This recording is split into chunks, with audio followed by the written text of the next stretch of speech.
Donald Trump leaning into concerns some voters have and critics have about him retaking the White House. The former president sharing a word cloud that features the words like revenge, economy, power, dictatorship. The word cloud is from a survey of a British newspaper. It shows some of the most common words that people use to describe what they think a second Trump term would be like. Trump has repeatedly promised supporters to be his supporters' retribution if elected. He has said he would appoint a special prosecutor to go after President Biden and his family, and he suggested that he would weaponize the Department of Justice against his enemies. Here's what else he said. For those who have been wronged and betrayed, I am your retribution. I am your retribution. We will root out the communists, Marxists, fascists, and the radical left thugs that live like vermin within the confines of our country. Under no circumstances, you are promising America tonight, you would never abuse power as retribution against anybody. Except for day one. He says, you're not going to be a dictator, are you? I said, no, other than day one. Back with us now, CNN national correspondent Kristen Holmes and CNN political commentator and former special assistant to President George W. Bush, Scott Jennings. You informed us with your reporting on this, Kristen, a couple hours ago. There was no strategy behind Trump putting this up, right? I mean, this word cloud was, about how people feel about him and how he's running his campaign. What are your thoughts on this? Yeah, that's right, Poppy. I mean, I think this is threefold. One of this is that the main word here is revenge. And Donald Trump, as you just showed in various clips, has made it clear that part of his campaign messaging is revenge. So that is part of posting this. The other part of this is he is trolling his critics.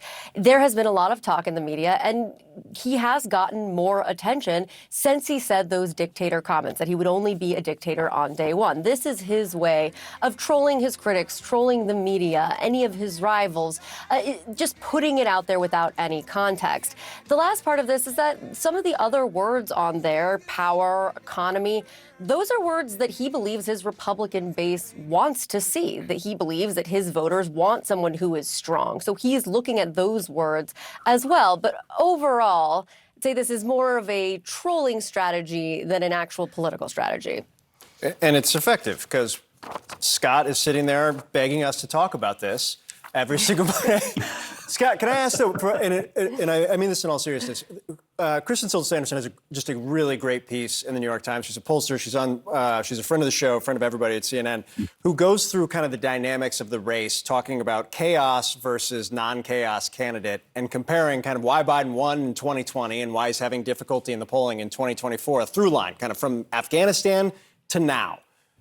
If this becomes a contrast election where Trump is trolling and Trump is chaos and Trump is all the things that he's using to great effect in the primary, how does that benefit him in a general election?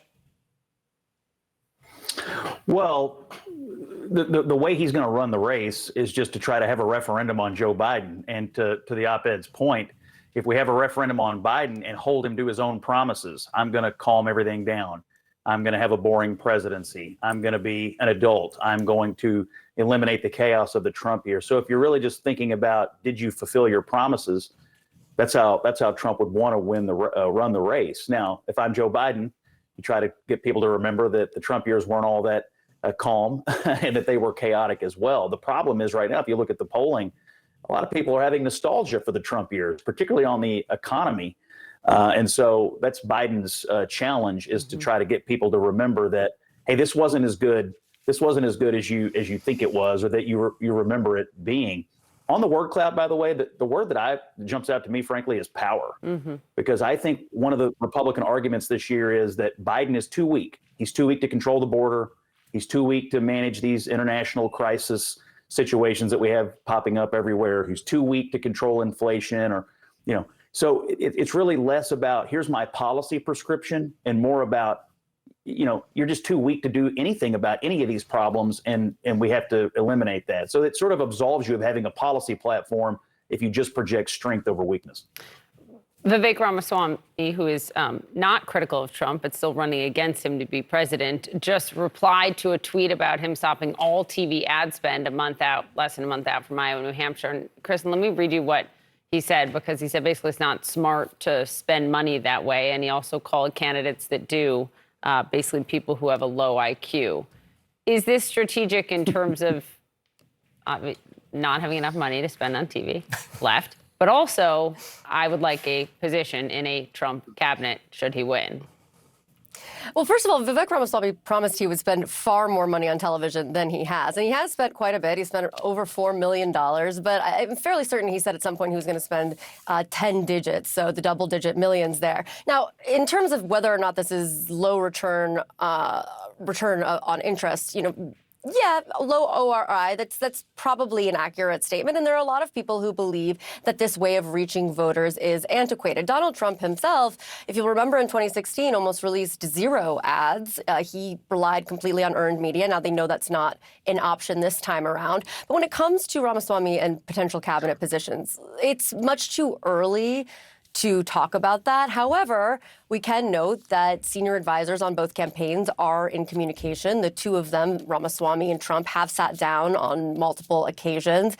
And Trump, I am told, really likes him. He enjoys being around him. So that could be a down-the-road conversation, but he certainly, of all of the Republican candidates, has been the most careful not to step on Donald Trump in any way. Scott, as somebody who's been involved in a number of campaigns in the past, if you pledge that you're going to spend $10 million, spend a little bit over $2 million, and then pull all your ad spend down, and then say the reason is why is because you found a new way to do things, and everybody who buys TV ads is an idiot, do you feel like he's found a new way to do things, or he doesn't have any money? Well, he's doing a lot of self-funding, so I guess he has all the money that he wants to spend. What I suspect is happening is that they found out that his campaign is dead. He has no chance to win, and so he doesn't want to spend his own money on these TV ads that he claimed he was going to do just a few weeks ago. It is true that what they're talking about, this targeting of ads, using addressable advertising mediums, social media, digital spending, campaigns do that, but they usually do it in conjunction with TV ad spending. I suspect what he's doing right now is planning an exit strategy, trying to save as much of his own money as he can and figuring out the exact right time to get out of the race and endorse Donald Trump to please Donald Trump the most. He's essentially functioned as a Trump surrogate or a Trump stand-in on the debate stage and throughout this campaign. So I have no reason to believe that won't continue. Kristen Holmes, thank you. Scott Jennings with the perfect 10. If we still had Room Rater, your Christmas decor It's solid. is very solid. It's elite. We know you put that up yourself. Yeah, Scott thank my Jennings. wife. She gets this all set up for every holiday. It's amazing.